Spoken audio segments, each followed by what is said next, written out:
We deliver quality productions to clients from all sectors of life. We are experts in program streaming, event coverage, news reporting, adverts, documentaries, personality profiling, skits, and jingles. You can advertise now on Television Nigeria network platforms or sponsor programs like The Patriot, Spectacle, Business Daily, Security Dossier, and other programs. To publicize your business from ground state to the zenith, we have the capacity to introduce, promote, and publicize your businesses to increase patronage. We associate with quality to attract clients like you. Television Nigerian is your media solution. For bookings, advert placements, and further inquiries, please contact 080 3071 6959 or 070 3462 5838 or 070 54 32 76 and 16 or visit us at the Guzupi Hilltop Mansion, the Television Nigerian House, on the address showing on your screen. Television Nigerian broadcast. Thanks for joining our Wednesday broadcast on Television Nigerian, reaching you live from our Hilltop studios in Guzape, Abuja, the Federal Capital Territory. Today is Wednesday, the 19th day of May 2021. Welcome on board. I am Charles Ibe. Now, today, do you know a lot of things are actually happening right now in the polity? A lot going on. Still the fight against insecurity. A lot of political issues. Governors, senators, people in office trying and grappling with maintaining peace, law, and order, and the people bearing up on the weight of costly existence. The cost of living these days is going astronomically high every day. The cost of even the most staple food, Gary, right now, it's so excruciating. The pain people are going through right now. And we're always also praying that, well, somehow a respite comes soon. But it has to come from our efforts. What we do, what we don't do, and what the government do and what the government don't do. All these things all boils down to how the economy reacts, how peace reacts in our society. Well, my name is Charles Ibe, and today on Press Talk, I have with me Daniel Atai. Thanks for having me, Mr. Charles Ibe. Yes, like I did say, a lot of things going on. A lot of insecurity, a lot of governance issues, but in the midst of it all, the economic situation, the hardship is so biting. I came across a couple of women that are lamenting seriously about the cost of living. You know, most of the time, men don't really get to feel this. You just release money, and then when you come back, you see food on the table. You don't really feel that much. But these women that go to the market, they know when the items are topped by 1 naira or 50 kobo or thereabout, and they complain, and it's so much. So, how are we coping up? I don't know, how is it on your side? Well, I'm a Nigerian too, and also a patriotic citizen. So, if I may call it inflation, it's biting hard on me and my family too. As a matter of fact, we're not finding it easy. So it's everywhere. It's everywhere. And the issue of insecurity is also everywhere. Joblessness, unemployment, and sometimes you are even ready to do something on your own. Patronize might not be there. Or even little stipend that you could use to start up your business. Exactly. Where do you get it from? Startup capital. So there's no empowerment that could help you. No clear, vivid empowerment for citizenship. Citizenship benefits. Those things, because they are the fundamental issues of insecurity. Yeah, it's one of the key points as when there is a lot of unemployment, there's a lot of discontent. Yes, restiveness is inevitable. And all of that is what we are actually seeing. And I think the approach of the FG, commendable in the usage of force, is commendable. commendable, but it is proper for them to also apply solace, economic solace. Though they are pumping enough money into economic empowerment, that are actually not getting down to the last masses, the targeted audience to benefit are the rural areas or individuals, commoners that are supposed to benefit, and for this thing to effectively improve their lifestyles and livelihood. It's not there. And this is because of the lack of monitoring and evaluation in the process of implementing these government policies, various government empowerment schemes given to youth. We discovered that people among the elite, they are the ones that will still hack this government good intention palliative for the masses or empowerment for the masses, and they will corner it to benefit their beneficiaries that are affiliated to them, either by political party or by loyalty to them. So for that reason, it is not evenly, we could say it is not evenly targeted at the common man. Not evenly distributed, even amongst those people that are intended. Yes, beneficiaries. So the government will now have to enforce this, their monitoring team and evaluation team. It should be made up of people of integrity, high integrity, and people that will not compromise government effort in reaching the people for just corrupt politicians or corrupt people, administrators handling those various palliative and empowerment. Like the EFCC or the anti-graft agency should not just be looking at them.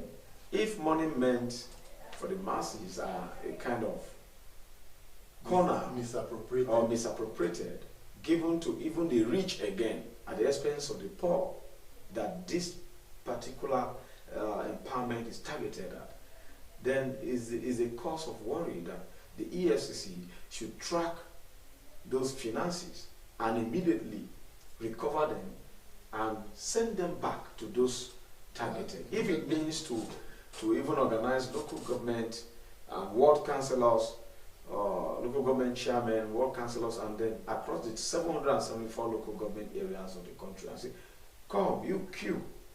Who is supposed to do that? Is it the EFCC or the governance?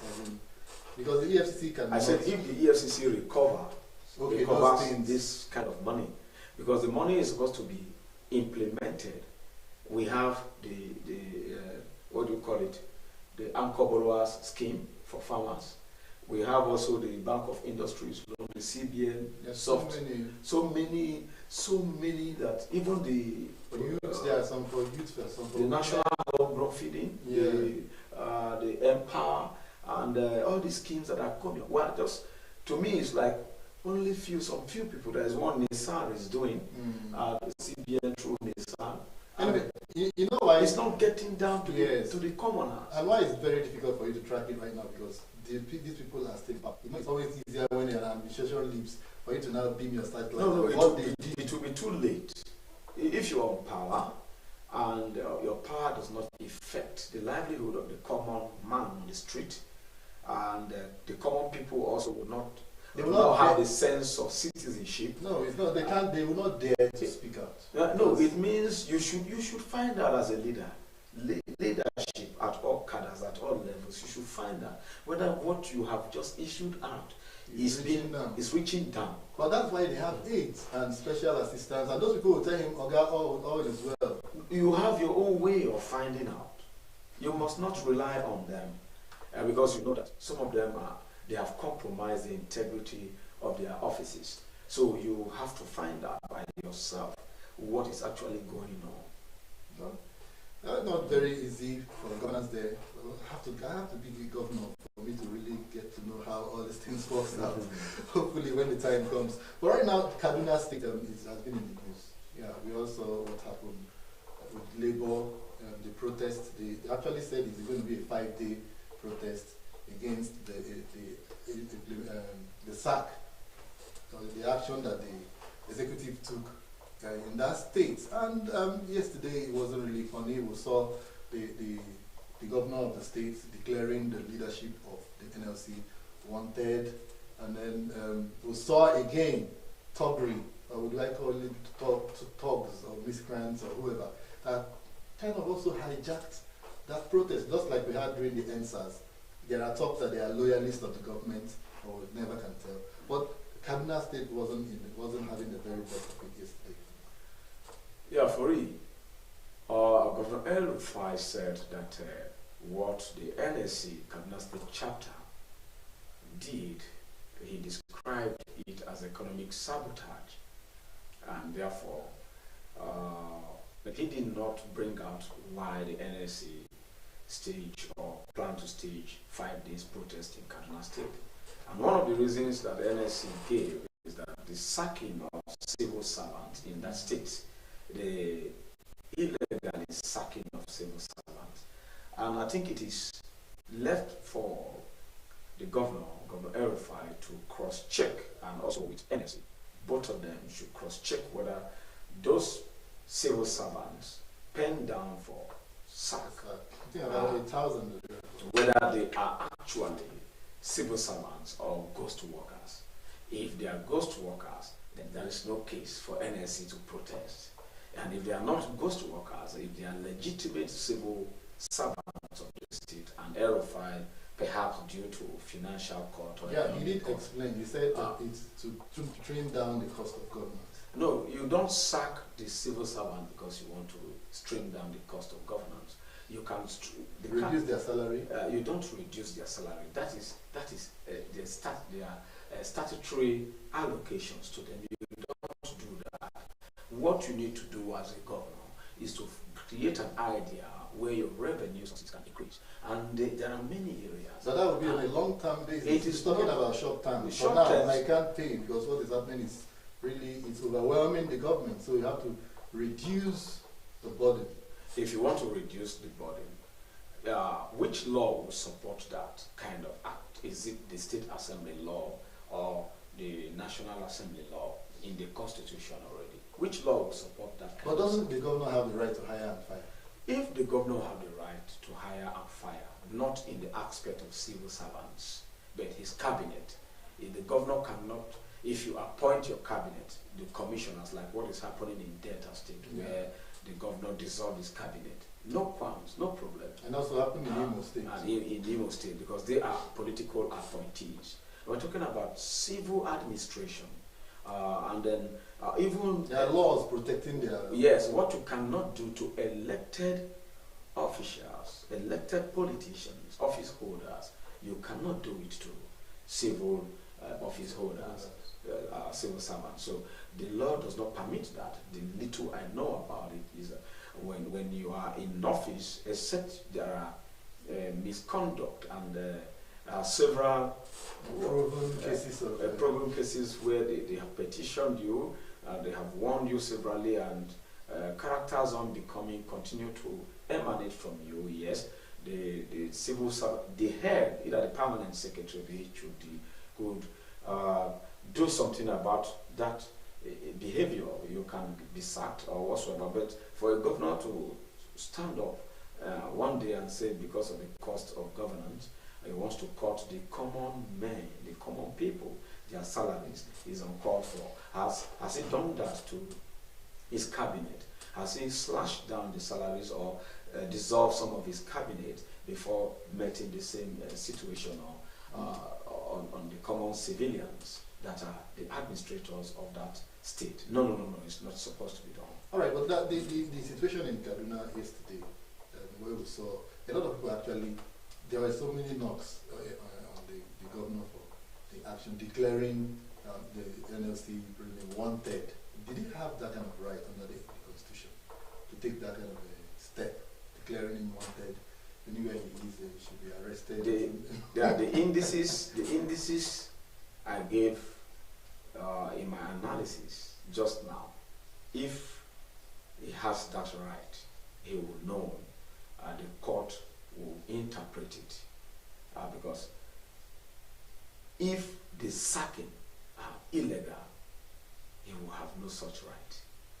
No, I'm the protest. I'm talking about that. Yes, to declare because that man went there to according to him, he tagged it economic sabotage, and it is also the onus, legal onus, for NSC to always protest as a pressure body for all civil servants in the country, even those in the private sector and in the government sectors. So it must, there must be indices of fact that those people are protesting against your economy in that state, or they are protesting legally for their right that you sacked legitimate staff of your administration in Kaduna State. Once that is established, El-Rufai would know whether the court will ask him to go ahead or the police will enforce the order he placed on television declaring the NSC president wanted. And he also went ahead there was a report that he fired nurses and all of that joined the strike. Yeah, we saw that report this morning. We saw that this morning, and it would be a pathetic situation and a very uncivilized way of handling things as a Democrat. I think there are ways you approach things, like a situation like that where you are the one that's supposed to, as a governor, to give governance to the people and emancipate the people from big stick. Yes, and then you are now the one even hitting them hard. So I think El-Rufai will have to think twice, go back to the drawing board, to his own inner self, and then come out with the El-Rufai that we used to know, a fighter for the masses, and someone who has demonstrated leadership in this our democratic dispensation. All right, let's see how it all goes. But then the question is, who will defend the NLC? Who will defend the workers? Because the governor is the king. I mean, he holds all the aces right now. He hires and he fires, and he has made declarations. Those people are sacked. They remain sacked. Now, I don't know, the nurses have been joined. The NSC can as well put an injunction in the court. Yes, they can put an injunction in the court against what the governor has done. But they first have to stop the protest. No, the protest can go on as it's a civilized way of demanding your right if you are unjustly, punished by the law or by if you use excessive power of the executive. The NSC have the right to protest. It's a pressure group, and you don't expect them to fold their hands watching if an executive power is being abused. And also, one thing that came up that yesterday was the fact that those thugs we saw the pictures, we saw the videos, and then the police were also in the middle. We made no effort at all. Security made no effort to apprehend those. After the very issue, clearly they were holding sticks. They were holding. You cannot make any effort. It's just like the various insecurity that is happening all over the country now. Even in some states, is a rival court group. Like as I'm speaking to you, sitting down here, a lot of crisis is going on in my own hometown, in my own local village of a K-ward. But the police are supposed to sometimes the police are also afraid of their lives. After the NSAS saga, don't forget that most of the SARS, they were withdrawn, and they are taking their time to re-establish their stand with this new one they brought out.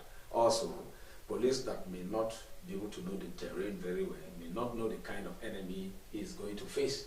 After all, they are killing them up and down. Look at what is happening in the southeast and part of the south side. They are burning police stations, killing police officers. So it will be a kind of, if you are a policeman sent to crisis prone area like that, you will be, what is there to defend your life to? You understand? So I would advise that people don't take laws into their hands. You don't take laws into your hands. There are appropriate channels through which you can be civilized to demand for justice if you are unjustly punished for a crime you do not commit. But the trajectory of Those hoodlums, yeah, police they could disperse them with soft tear gas, and if arrest when it appears that they were actually supporting the government.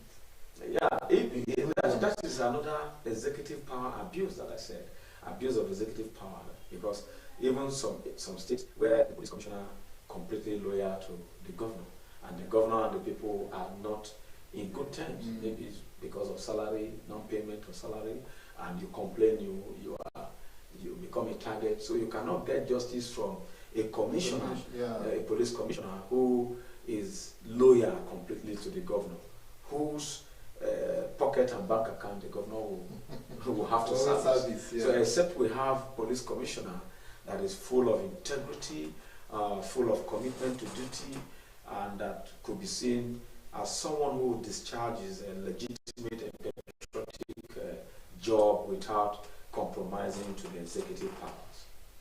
All right, well, let's hope that whatever is happening in Kaduna State, that peace somehow returns to that place, and also the governor should call the workers. They are his workers, they are his people. Find a way to listen to whatever they are talking about and come to a compromise so that insecurity doesn't, take over the whole of Kaduna State as a result of what is currently going on. Now, these are some of the issues happening. There are so many happening, and of course we'll go to the front pages of the newspaper to bring out some issues that are being talked about on the front pages of these dailies. But we'll be going a short break, and then when we'll come back, we'll be going to the front pages of the newspaper, also calling upon you to join us. Use the comment section to drop your comments and be rest assured that your voice will be heard this morning. Join us again after this break.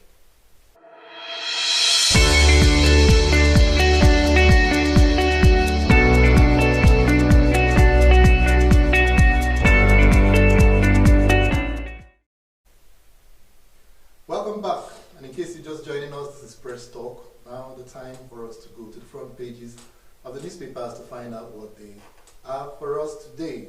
We're starting with the Daily Sun. The Daily Sun on the front page has the bold headline, Buhari seeks France help to fight Boko Haram. Buhari seeks France help to fight Boko Haram. He has a rider, says insurgents exploiting COVID-19 pandemic to push into Nigeria. NAFDAC certifies J&J vaccine safe. Well, these are stories. You can find out the details on page 4 and page 27 of the Daily Sun newspaper. Besides the masthead, we have Sanwo-Olu unveils buses as alternative to Okada in Lagos. With the rider RTEAN to assist task force to clamp down on motorcyclists plying highways. Well, Okada is not going to be having a nice time in Lagos, maybe once that law starts, but you have to go to page 5 and also page 27 to get details on how Lagos plans to completely remove Okada on their highways. Now we'll have a picture story of some buses. Where are those buses coming from? Okay, that's still in line with the Lagos. I think Governor Babajide Sanwo-Olu of Lagos. We'll see him in the middle there, cutting the tape to launch the first and last mile FLM bus scheme. All right, so many buses there. Congratulations to Lagosians. Let's hope these buses bring you some respite. Help to ease transportation situation in Lagos. And below that picture story, we have IGP launches Operation Restore Peace in Southeast. IGP launches Operation Restore Peace in Southeast. With the rider, police nab notorious kingpin in Imo.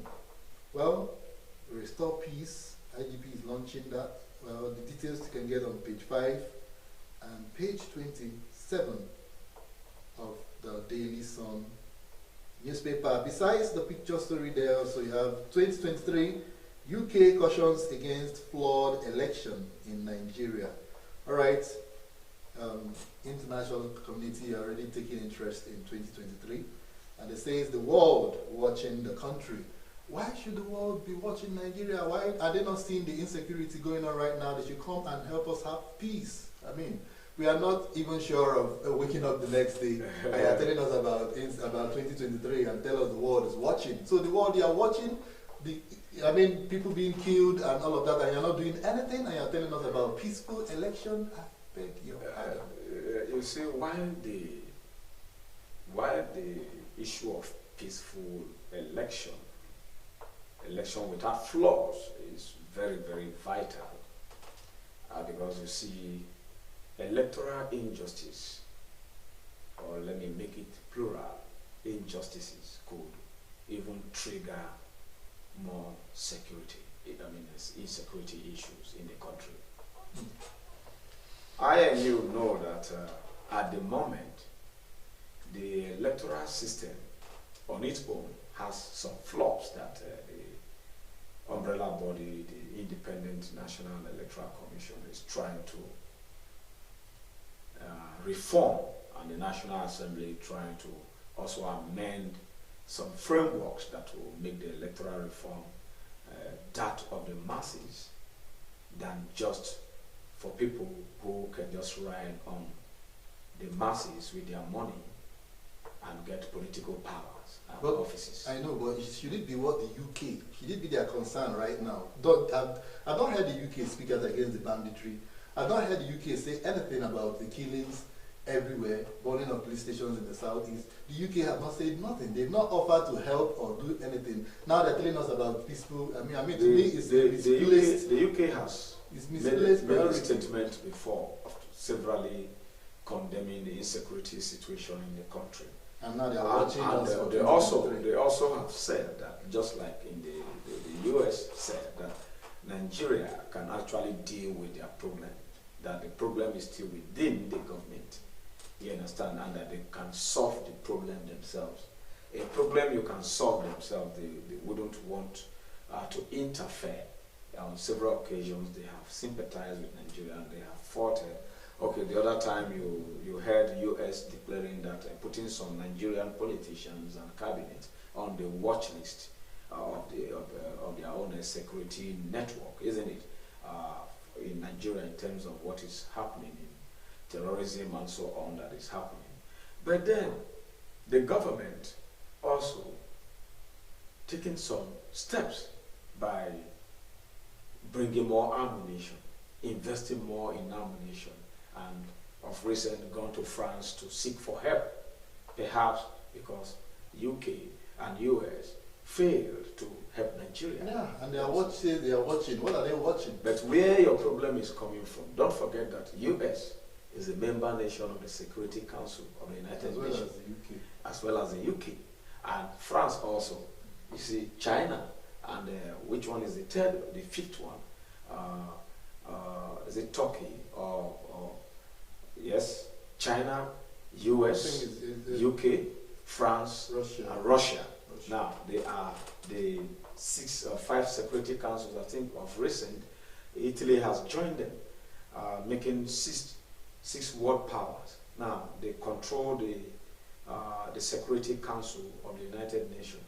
Now, as they control this thing, from among these NATO countries, you still see some of them being fingered out as sponsors of terror, either through religion or through ethno-tribal sentiments in Africa.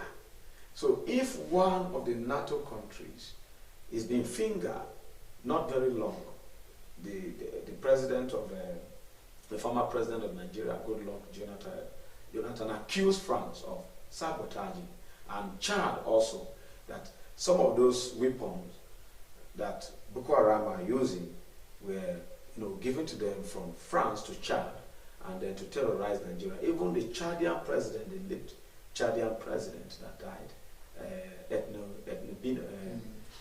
Idris, also was accused at one time, but at last when he too saw the revolution of the same bandit against him, he decided to run to Nigeria to seek for help. So now that we are going to France, the president wants France to help in the fight against insecurity in the country. It's like, oh, take the child that you already created, you give birth to the child, and if you are to bewitch the child, if the child is sick and the child dies in your hands, you can know that it is you that caused it. You know, there is an adage that states that. But if France wants to like help Nigeria willingly, I do not even see it to be France.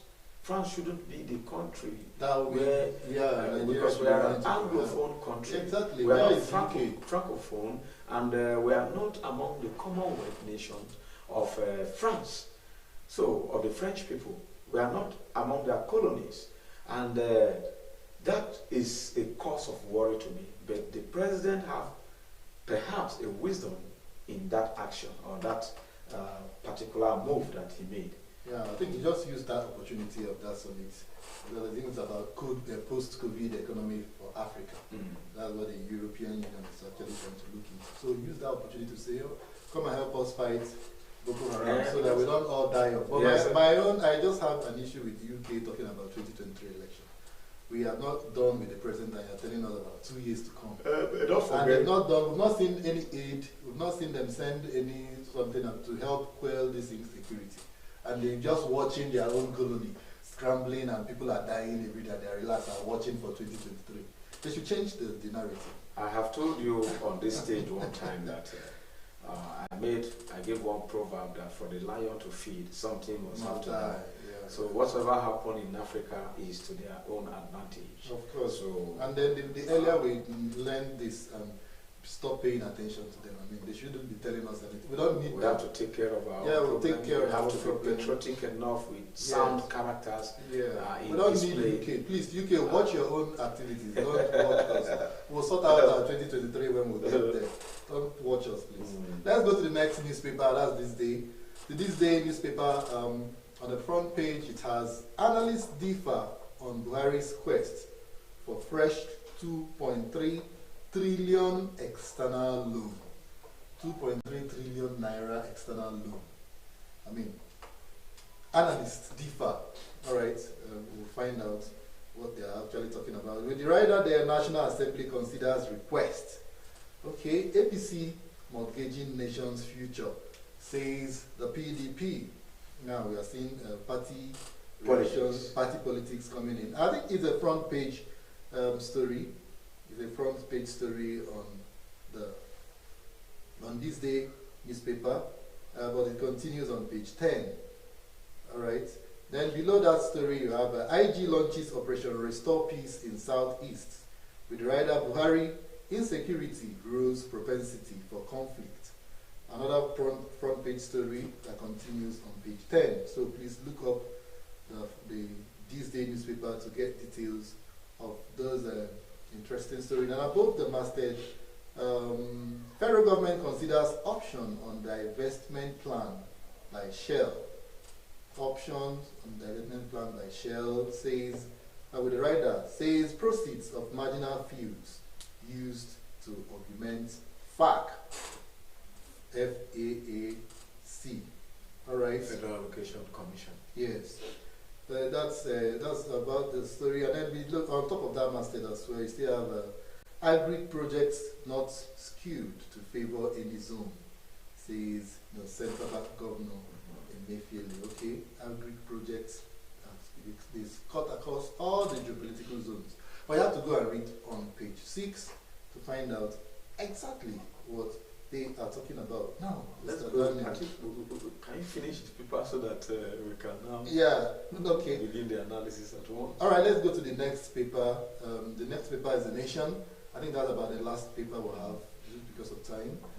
The Nation has on the front page, why petrol subsidy will be removed now, as a Minister of State for Petroleum. Why petrol subsidy should be removed now? With the rider, Labour warns against plan.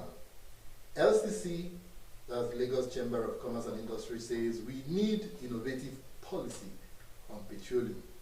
All right, subsidy to be removed. Okay, let's see how it pans out. On top of the masthead of The Nation, we have France pledges full support for insecurity battle. With the rider, Buhari restructure debt. Okay, the president is asking them also to restructure debt. Well, page 6. Okay, page 6 has the details of that. How our debt should be restructured instead of the country being restructured. It's going to make a very, very, very interesting read. And also how France hopes to support insecurity. Besides that, we have El-Rufai fires nurses on solidarity strike. El-Rufai fires nurses on solidarity strike. The details on page 5. As labor leaders, okay, declares labor leaders wanted. El-Rufai is firing on all canisters. And besides that, we have President seeks lawmakers nod to take $6.18 billion loan. $6.18 billion loan. Page 4 has that details. Bandits kill 3 soldiers, abduct 2 Chinese. Page 3 has that details. All right. Now if you go down towards it, there's a picture story there on the front page of the Nation. Okay, I think it's something about agricultural products. Is it bags of rice or thereabout? Well, you have to find out. It's on the front page of the Nation newspaper, and there's a story there as well that says IG orders policemen to be ruthless with secession agitators. Special operation inaugurated. Okay, now we are having it. We say some papers said Operation Restore Peace, and now the Nation is telling us that the IG has ordered policemen to be ruthless with secession agitators, with special operation inaugurated. Okay, that's all we have on the front page of the Nation newspaper this morning. So you do yourself a lot of good if you should grab a copy of the Nation newspaper to read up and find out actually what is happening now. I'm major concerned about this debt. On the issue of debt Do we ever get tired of borrowing? and borrowing, it will not stop until we become productive nation. And when will that be? 6 years into this administration, we borrowed. That will only be when we begin to industrialize our country. Going back deliberately, they have made the country, those borrowing us money, the IMF, the whatever, the World Bank, China, the France, the Paris.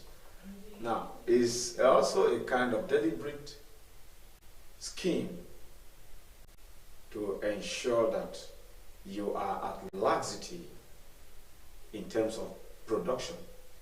Once you are at laxity, you don't have industry, you don't have workable and functional enterprises as government, then your people will suffer. You keep borrowing. Yeah, and then because you keep borrowing, and because you are a sovereignty and you have bilateral trade ties with most of these world countries and powers, first world countries, and with vibrant economy, you would want to be at laissez-faire.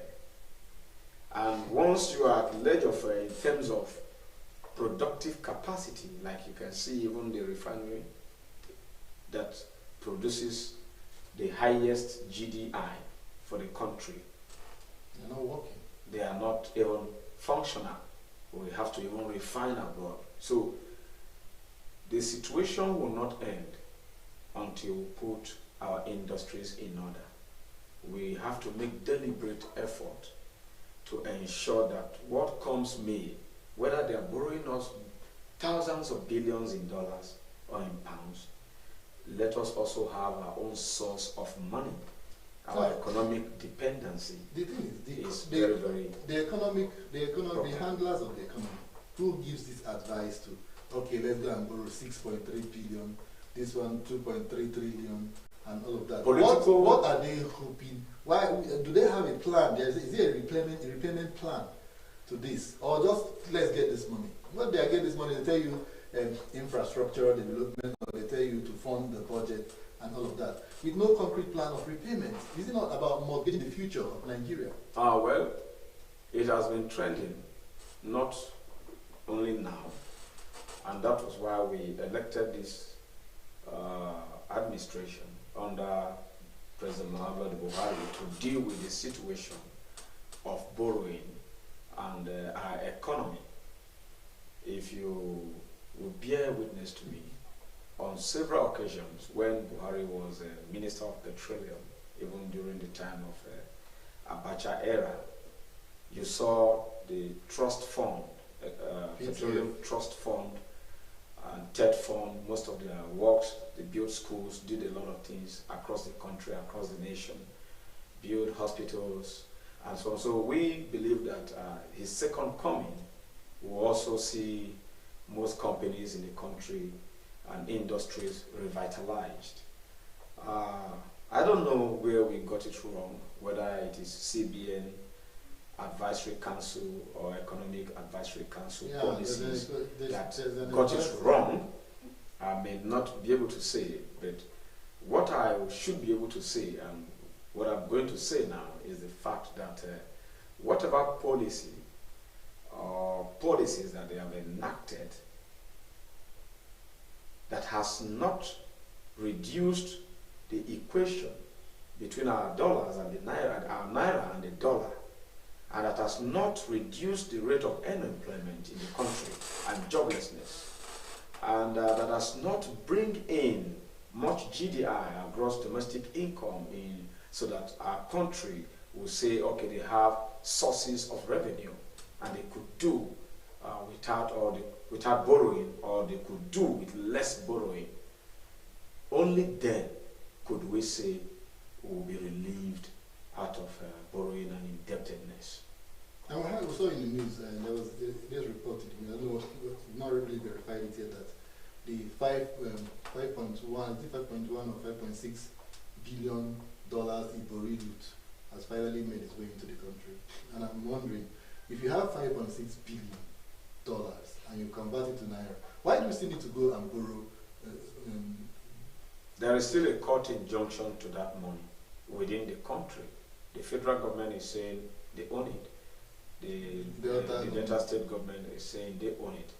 And it is left for the Minister of Justice and Attorney General of the Federation to interpret that law. Who owns the money? Who owns the money, and why it should go back to the federal government or to the state government.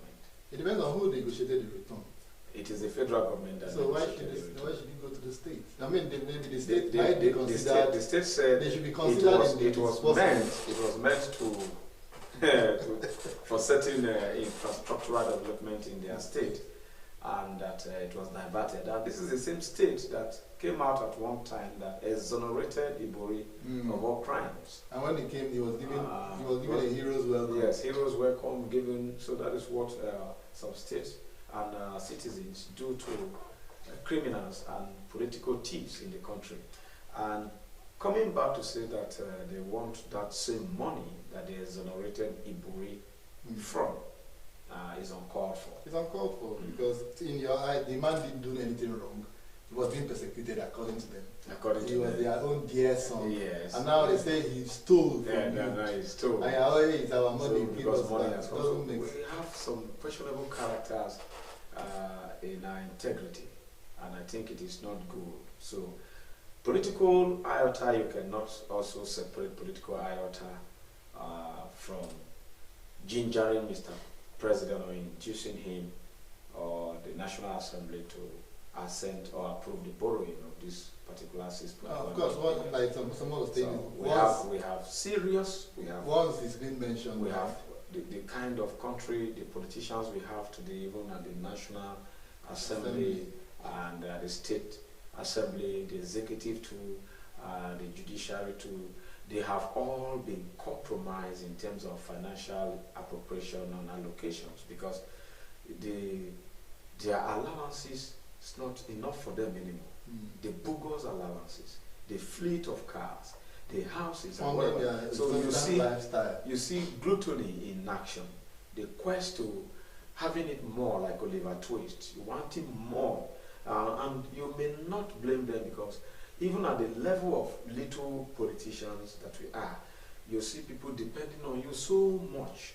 You know, sending you account number every day. Yeah, because that's how they've created the economy to be. They have created the economy to not produce or empower youth to work. They have no industry even to work. No, so they have conditioned it in such a way that you depend on monthly stipend on them, and then be loyal to them, and then be affiliated to the political party they want you to be.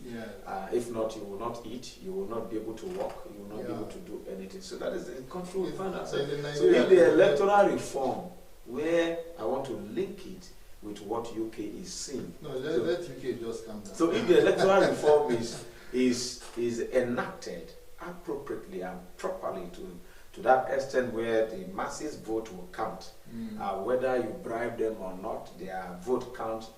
You don't see one professor say he's a returning officer declare somebody that does not win election or did not win election, say the person won election. And you go to the Supreme Court. And the professor, if a professor could rig an election for just ordinary politician or a doctor in the academic world, so you can see, you can also fault the kind of academicians we are breeding in the country.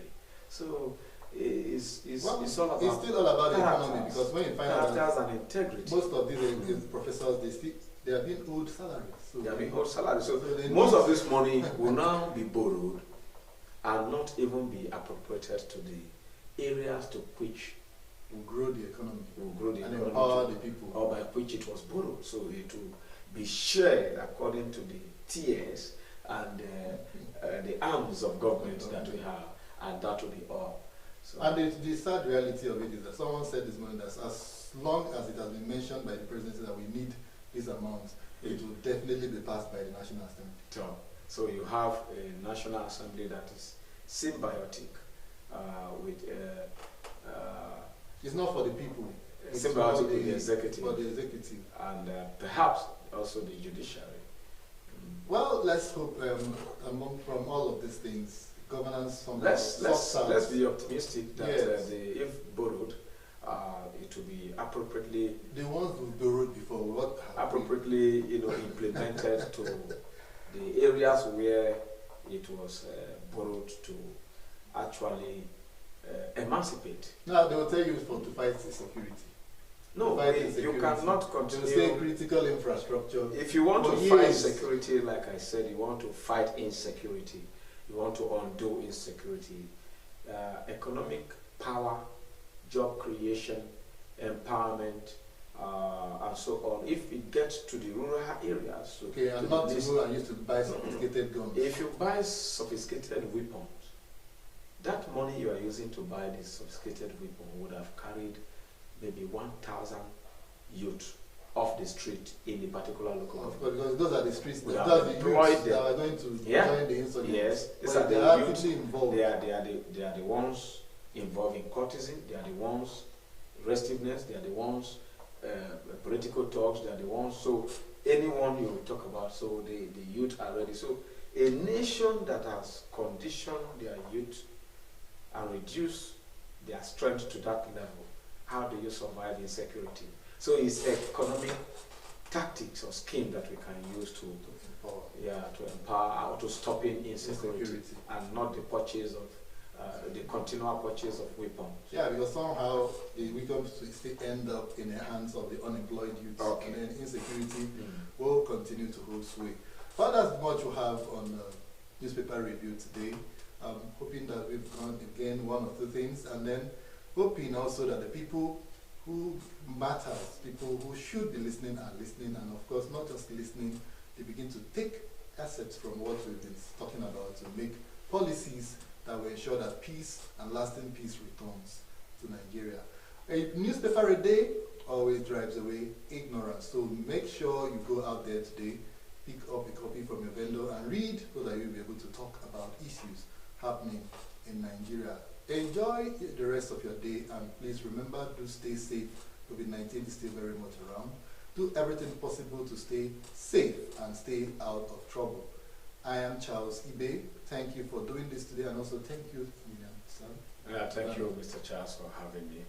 Now do have yourself a very lovely day, and we'll see you again tomorrow. Bye for now.